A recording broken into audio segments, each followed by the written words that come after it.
Hey, Hey, what are you man. doing, man? How are you doing? All right. Get you on this mic right here, dude. Okay. You have no idea how long I've been waiting to talk to you. Wait a second. Have I done something wrong? No. Everything you're doing is right. Yeah, right. I love watching you because you have this way of taking reality and making it really damn funny. Well, that's what you try. I mean, I think that's the objective, you know? Yeah. How do you that's get the away with objective. it and people don't call you a butt or an ass? Oh, they do. They You're do. okay with that? Yeah. Yeah, you get used to it, you know? Yeah, you know, I mean, what can you do? You just, you know, you take things as you see it or experience it. Are we on? We on, right? Yeah. I think, yeah, I've always been, you know, curious, trying to find meaning, you know? And so, I think that can lead someone in some strange directions, and then you end up trying to explain the way you experience the world in such a way that hopefully somebody finds it funny, but you know, is also listening. I don't. That's what what's do so I know? funny about I don't you, know. because one of the things I've always believed is that you guys are the art of salesmanship.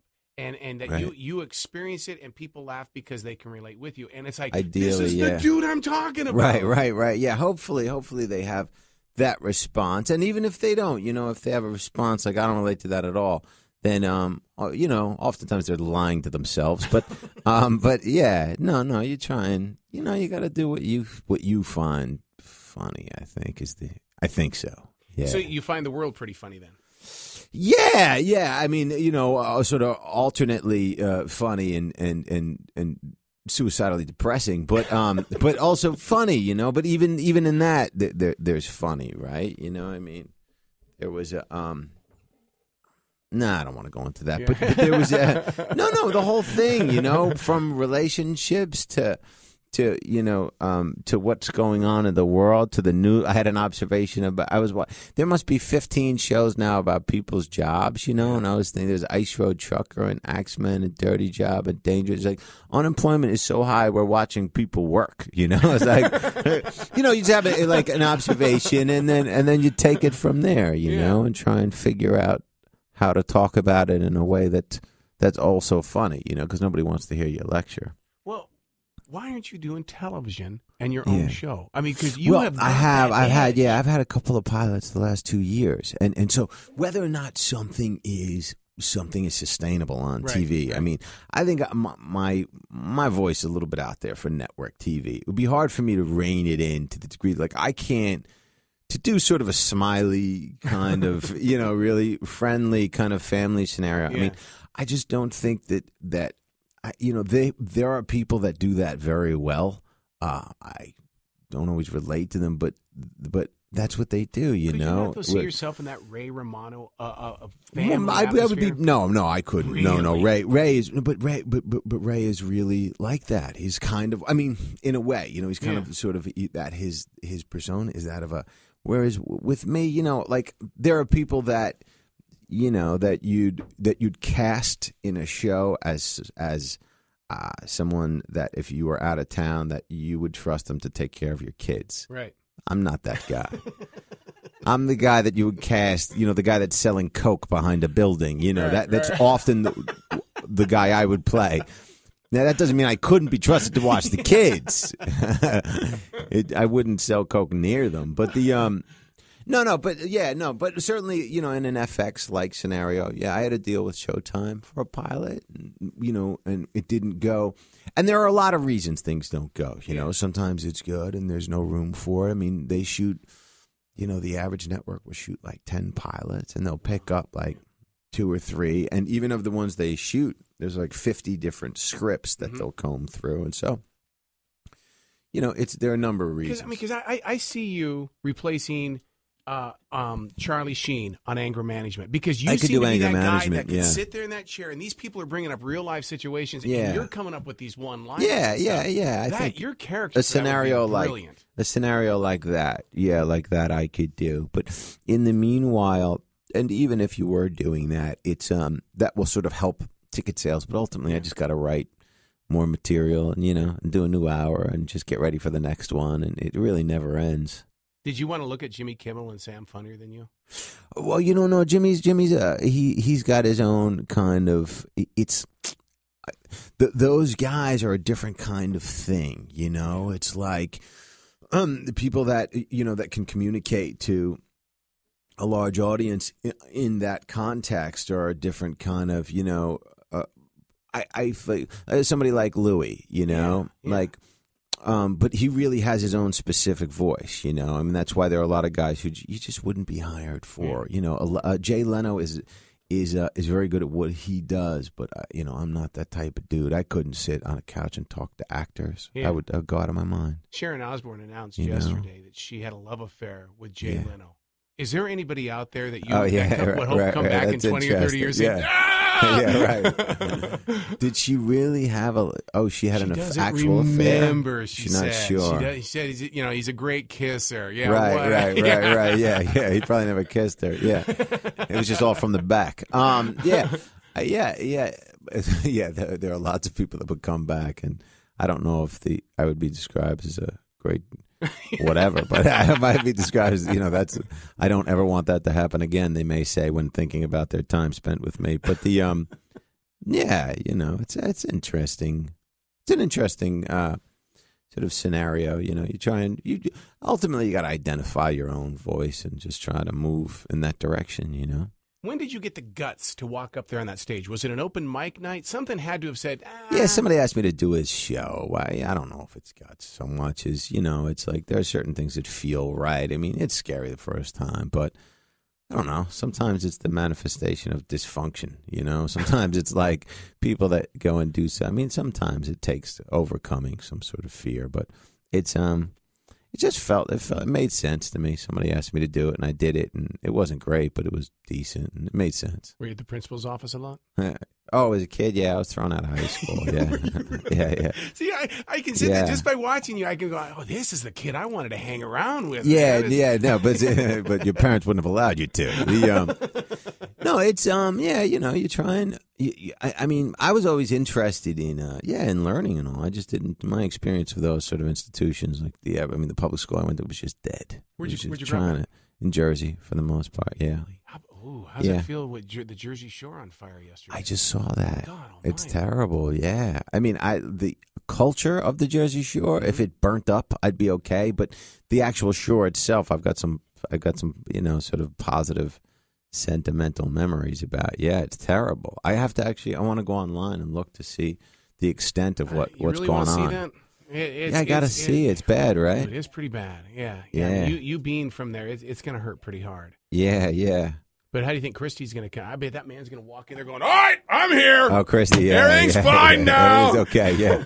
Yeah, the big guy's back, yeah. Yeah, it's terrible, man. They've had a real run of bad luck, huh? The hurricane and then the fire, yeah. Just seeing that Ferris wheel out there in the water last year. Oh, no, it was a roller coaster out there in the water. It was like, it's crazy, right? I know. Hey, do you think your governor needs to be losing weight? I mean, don't you think that's what his appeal is, just being a big man? I don't know. I was probably part of it, but I don't know if what he needs to be doing. I don't follow politics closely either nationally or regionally. But so you're saying there are no wiener pictures of you out there then? Yeah, well, but there are though.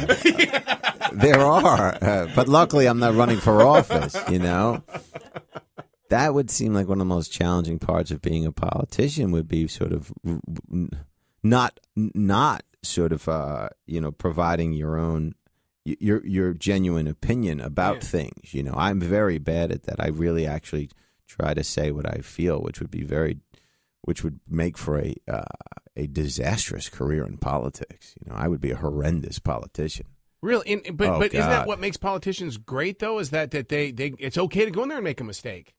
Well, but it is or it isn't. It depends what kind of mistake. It's like if you represent certain types of communities and you have and you slip up in some area, certainly domestically or otherwise, I mean, it can be disastrous. I mean, I guess this guy's sending pictures of his piece to some. I don't know. He sent it to a girl, right? Yeah. At least it was a girl. There was no gay scandal, but it was like, which is whatever. But I mean, even it's it just seems like there's just so much hypocrisy in politics in general, right? I mean, you can't really honestly communicate what your opinion is. If you have an opinion, if you're relatively conservative in some areas, and then you have an opinion that is pro-social progress, pro-social, sort of pro-gay rights, you're not allowed really to communicate that in a conservative context. You know what I mean? It's like, even though that may be your opinion, it's like, clearly it's genetic. Clearly it's not a choice. That whole gay thing, like, where it's like, it's a choice. Really? Is it a choice? You think there are a bunch of straight guys out there looking at naked men like, I don't want any part of that, but come here. Come here. I can't wait to get that in my mouth. Come here. It's not a choice. How many people have said that you remind them a lot of Adam Sandler?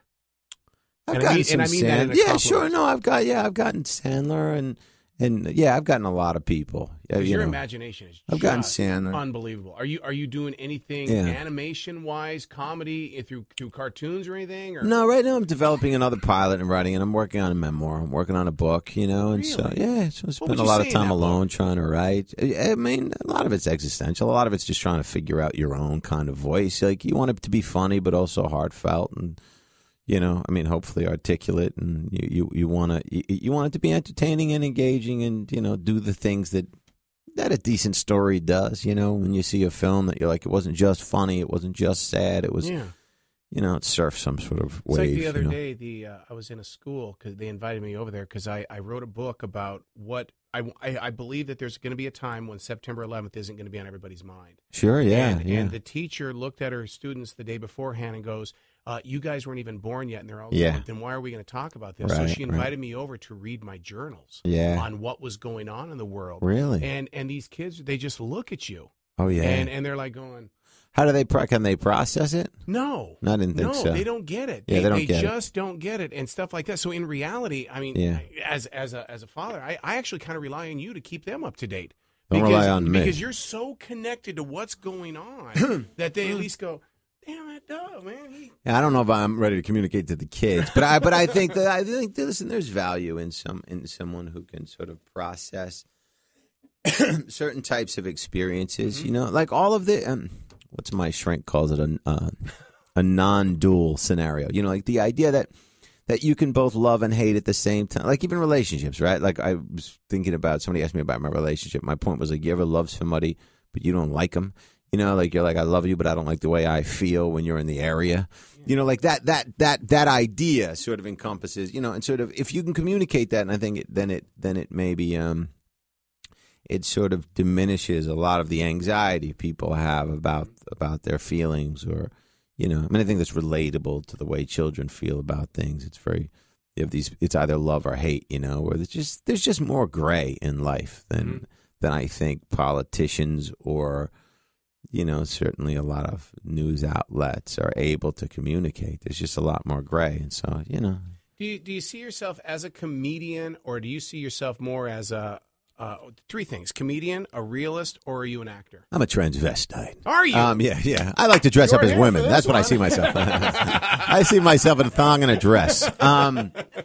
I mean, ultimately, I'm a comedian. I write my own stuff. Yeah. As an actor, it's like, I like the work, and if I can get good work, and then that you can really dig into, it can be fulfilling. But no, I got to write my own stuff and go up on stage. When you say that, though, I have this. I saw an interview one time with Phyllis Diller, and she filed everything. They're like, comedians are like the hoarders before hoarding became cool. Right. Do you do that too? Joan Rivers. No. But they were doing more jokes. It's sort of it's a little bit different now. I think for the most part, the style of humor, like any other art form, things sort of evolve, if you want to call it evolution. And so, like, there was definitely, people used to buy jokes. But jokes were, now if you buy jokes, you're thought of as a real hack. You don't, among comedians, if somebody finds that you're buying jokes, it's like, if you're doing something, if you're doing a roast, if you're doing something, and there are sometimes you go out with writers, if Chris Rock, when he did the Academy Awards, you go out with writers. It's not all Chris writing that. Right. Whereas, but in his act, you have to write your own stuff, and in your own, it's got to come from your voice. There can't be general jokes, jokes. Have you ever tried to do radio? No, but I've always the idea of talking to people. That is very interesting to me. It's fascinating only because and where I guess I get jealous of you guys is you get to see the people. Where me, you look what I'm looking at. Oh, to see the audience, right? Yeah, it's I'm jealous of not being able to see the audience.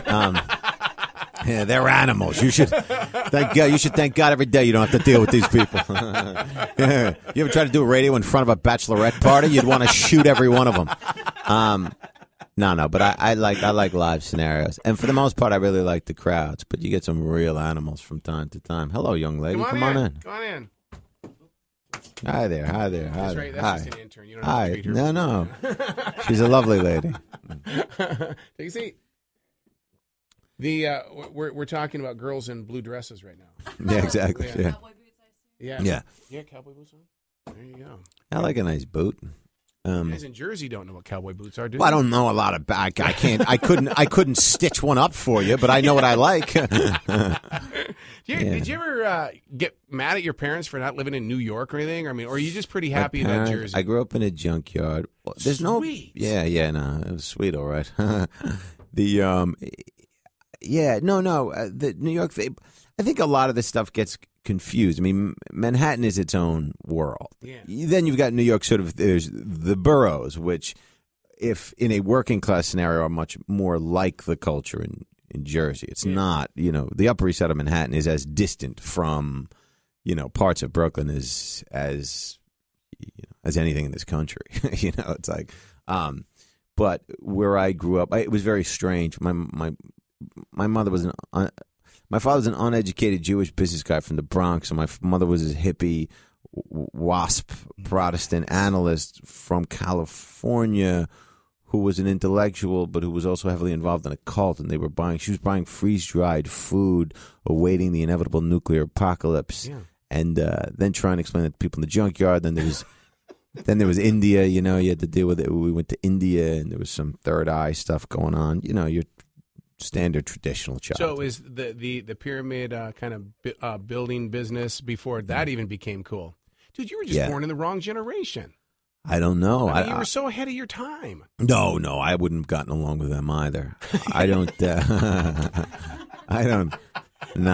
I don't work well with groups. I mean, do you throw a good argument? Are you pretty good at it? Well, I think I'm reasonably good at it. But I anytime there's a lot of people that believe the same stuff, it gets weird. I prefer an individual conversation, and then you can really sort of, I don't know. I mean, because once there's a label, some overarching religious term or whatever it is, people get a little wacky. Suddenly there's T-shirts and hats. I don't. I steer clear of crowds. How do you react to that? I mean, because you have merchandising. Yeah, I do. I don't sell it. I'm not selling any this weekend. I should. I don't like to do it. Man. I know it is. I guess it's expensive. I know. I just have a trouble doing it. But certainly, yeah. Yeah, I have it. I mean, go online, if you want to buy a DVD. It's like sitting there, you go to a Kiss concert, and then Gene Simmons and Paul Stanley are out there, hawking everything, and they go, the music business. I know. I don't know. I feel like there could be a way to split the difference, with sort of, without some mindless kind of material grab, It's like there are people who, Louis C.K. cut the price on tickets when he was out there.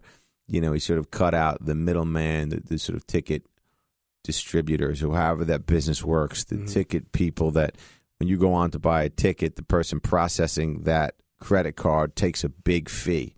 And they were able to cut that out. And so I think there's a way to do it more mindfully than just trying to sell anything. But I don't know. I haven't figured it out yet. What was your choice of music growing up? You don't look like a grunger. What? No. My best friends growing up were Puerto Rican, so I ended up listening to like house music, real bad music. Merengue, bachata, anything like that? No. I mean, there was merengue and salsa, but it was more club beats. It was more like Yeah. So you like the new dubstep that's happening right now? This big movement. I don't know anything about music. Yeah, no. I mean, I don't know enough about music to really have an intelligent discussion about it. I know what they were listening to and what I kind of listened to, but I like everything, everything. But I don't know enough about it to talk about it. What's up with you Jersey people liking Springsteen, though? Springsteen? Yeah. Everybody likes Springsteen. Dude, come on. Yeah, exactly. No, Springsteen is, yeah. I mean, I didn't grow up with, there was this sort of rock. The guys that I was around often were listening to more sort of hip-hoppy club stuff. Yeah. But Springsteen is a real prophet, man. So it doesn't piss you off that Bon Jovi broke up? That Richie Sambora Did they break up? Yeah, Richie Sambora is gone. Oh, yeah? Yeah, it kills me. Somebody. No, I don't know what it is that they, I don't know, I guess they were a good kind of radio, like they were good pop music, like they're good at what they did, but I didn't really connect with it, Like, what is it? Love is an Arrow? What was that song? Me and my arrow. No, that love is a battlefield. That's Joan. Yeah. That's Joan. That's Pat Benatar. Yeah. What was Bon Jovi's big song? Oh yeah. It's very sort of, if you break it down musically, or especially the lyrics, it's very formulaic. It's not. You're not saying it. With iHeartRadio now going into iHeart Talk Radio, there's going to be comedy on there. Do you find you feel you're going to be on there? What's iHeartRadio? I'm glad you asked. iHeartRadio is the next level of radio. It's digital radio. It's an app you can get for your phone. Okay. It's what you do is you type in your favorite artist and then it comes up. But they're going to do the same thing with the comedy. I'll bet that I could put up your name on there and your name's going to come up. And then now Clear Channel is paying royalties for that stuff where they pay you directly. Yeah. So do you find yourself going in that? Well, I've been on that, right? I mean, Sirius. I get paid by Sirius once in a while. That's awesome. I don't know. I don't know what they pay. I don't know where they get the music. I know every now and then a check shows up, but I mean, where they get the material. I mean, when they're taping it, I don't know. These guys over here with their little microphone. Here, it's like this. Right. Hey, come on, say something funny. Right. I guess so. Yeah. Yeah. No, it's great. I mean, if you can go on and choose, choose things. I mean, I guess it's good. I don't know where, the whole idea of being able to choose things and there being, millions of ways to consume content. Right. The whole landscape is changing. I mean, I don't. Will there be network television a decade from now? I don't know. Right. I mean, there'll be live sports. That is hard to replace. But in terms of what you want to watch, when you want to watch, I mean, Netflix is already producing things that you watch when you want to watch. Why the hell do you need to turn into a show with commercials on Wednesday night at 8 p.m.? And look how many actors are going to the B-rated movies. Well, there's no work. There's not a lot of work in movies, right? They make fewer movies. So a lot of actors that were just doing films now do television and so on and so forth. But the whole paradigm, I think, is shifting. Would you? There you go. Would you do a B-rated movie, or would you just flat out say, look, man, it's X all the way? It's a good question. I've got a sizable piece. No. That's his New Jersey coming out right there. Did you hear that accent? Hey. No. No. You want to stay away from stuff like that. Yeah. If you want to work in the real world and do good work, you don't want to be caught. I mean, I guess Stallone, he had that stallion early on. That's right, he did, yeah. Yeah, but then he came in the back door. I mean, in terms of casting and in the business, I mean, I think they didn't find out that there was some porn. Right. Until a lot later. It was too late by then. They didn't talk about that in Tiger Beat magazine. Tiger Beat, exactly. Although, ironically, the name of that magazine sounds like it's something they would talk about. What better place to talk about it banging on camera than a place called Tiger Beat magazine? That is an odd name. Now, being from New Jersey, here in the South, we hate. I left New Jersey when I was a kid. I mean, when I was. So where are you at now then? L.A. probably. Well, no, I mean, I was in New York City from the time I was 16, 17, and then now I live in Venice Beach, California. Really? I moved out there for work, not because I wanted to live in Los Angeles. The place where they have the freaks and stuff? Over on Venice That's my house. Venice Beach. Venice Beach, yeah. Venice. Well, but that's a little stretch of the beach, and so it's nice there. I mean, there's a little path along the beach. Ride your bicycle. I'm not a big fan of most environments that incentivize the wearing of flip-flops. I don't really that whole culture, the whole beach culture. I don't really identify with, but I like it. The weather's nice, you know. Yeah. So, do you find yourself going into now when you're talking about how the country seems to be unemployed as a traveler? Yeah. Do you find yourself going into the Montanas of the world and up into Canada where normally comedians wouldn't show up? Yeah, I mean, if there's a show, I'll go anywhere. But usually, I'm working pretty decent clubs at this point, in theater once in a while. So I don't find myself in places that are too far off the beaten path usually. But yeah, man, I mean, going to cities that are having a tough time. Go to Buffalo, go to Cleveland, go to yeah. I mean, I'll go anywhere. I mean, that's also more interesting and engaging too. You learn more about yourself or the country going to places that aren't. That are off the beaten path a little bit. What do you say to yourself before you hit the stage? Because when you come out, you got some energy, dude. You come running out there like, whoa, what the heck? Sometimes, sometimes I do, but I don't. Lately, I've just been trying to find it more organically. No, I don't know. I don't have any pep talk or ritual or, really? Yeah, I got a big piece, so I. No, I don't have any. Yeah. Do you see how they just sat there and said? Right, yeah, exactly. Yeah. No, you just walk out, man. I mean, sometimes I'll write something on my hand. Sometimes there's material I'm thinking about that I need to do, or there's a set order that needs to be done. But for the most part, no, I don't have a thing. There's no thing. Final question. Yeah, I'm a heterosexual. Did you get that? All right. Okay, good. They got that. Okay. Let's just say that you weren't doing comedy. What are you going to be doing? Where can you get away with what you do? Tiger Beat magazine. Oh, I don't know, man. I don't know. Maybe writing for Rolling Stone?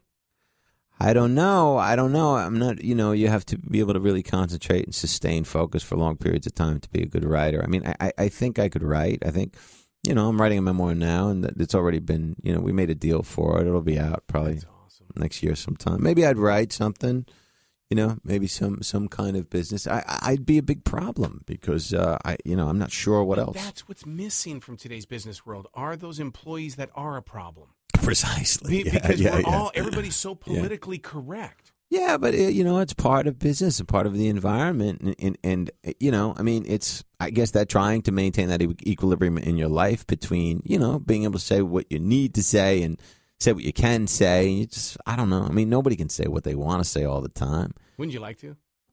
Yeah. God, would I ever?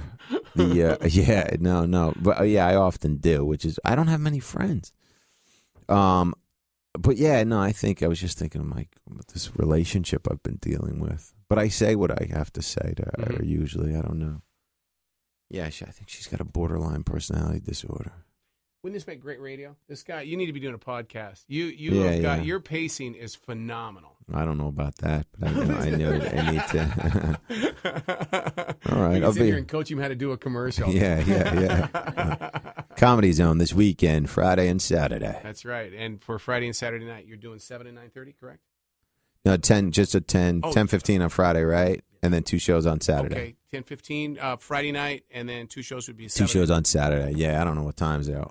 7 and 9:30. Did he tell you about the 6 a.m. show on Sunday morning? Wait a second. I'll be damned. Thanks, guys. Excellent. All right. Thank you so much for coming. Thanks, everybody. in, Thank you. Nice to meet you. Thank you. Awesome, guy.